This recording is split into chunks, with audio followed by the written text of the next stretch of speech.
Chez nous aussi, c'est une espèce aujourd'hui en danger, comme les moineaux d'ailleurs, ou d'autres petits oiseaux. Ils étaient courants dans nos jardins. Malheureusement, c'est de moins en moins le cas. Reportage Simon-François Alain Ongardi. Dans le jardin d'Anne, ces gestes sont devenus des réflexes. Dès l'arrivée des premières gelées, elle dispose quelques graines et de la matière grasse dans des mangeoires. Diverses friandises qui, en quelques minutes, attirent rouge-gorge et autres mésanges bleus. Pour le plaisir de les observer sûrement. Et puis, si on peut donner un petit coup de pouce à la nature, c'est un plaisir évidemment. Ici, comme dans plusieurs milliers de jardins à Bruxelles et en Wallonie, on a comme chaque année recensé les oiseaux à l'appel de l'organisation environnementale Natagora, un moyen d'avoir un aperçu de la diversité dans nos jardins.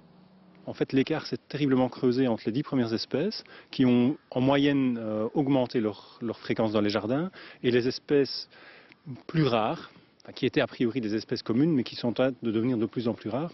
Les tourneaux, par exemple, étaient présents dans près de 40% des jardins en 2003. On n'en a observé que dans 25% des propriétés aujourd'hui. Même tendance pour le moineau friquet, présent dans seulement 15% des observations.